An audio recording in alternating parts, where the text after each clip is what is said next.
మీకు చేయి మొత్తం తిమ్మిరిలో మంటలు ఉన్నాయా? చేయి మొత్తం లాగేస్తుందా? అది నరాలకు సంబంధించిన ప్రాబ్లం అయింది. చేతిలో మేజర్గా 3 నరాలు ఉంటాయి.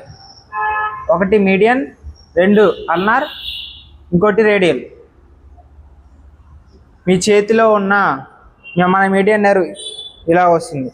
మీ చేతిలో ఈ 3.5 ఫింగర్స్ తిమ్మిరిలో మంటలు బాగా ఎక్కువగా ఉంటే అది మీడియన్ నర్వ్ అయి ఉండొచ్చు.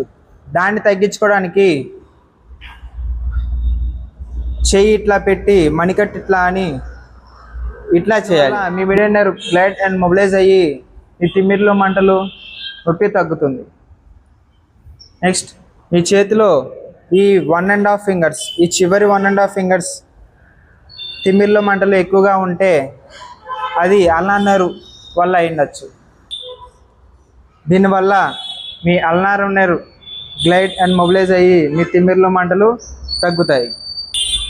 మీకు ఇక్కడి నుంచి మీ చేతిలో ఈ థంబ్ అండ్ ఈ ఫింగర్ మేజర్ ఎక్కువగా ఇబ్బంది పెడుతుంటే ఇది రేడియల్ నర్వ్ వల్ల అయిండొచ్చు. దీనికోసం మీ చేయిని కొంచెం ఇట్లా పెట్టి మణికట్టుని ఇట్లా అని ఇలా చేయాలి. దీనివల్ల మీ రేడియల్ నర్వ్ గ్లైడెడ్ మొబిలైజ్ అయ్యి మీ తిమ్మిరిలో మంటలు తగ్గుతాయి. ఒకవేళ మీకు చెయ్యి అంతా మంటలుగా ఉంటే ఈ 3 కలిపి చేయండి. నేను చెప్తున్న ఏ ఎక్సర్సైజ్ వల్ల మీకు పెయిన్ ఎక్కువ అవుతుందంటే ఆ ఎక్సర్సైజ్ చేయొద్దు.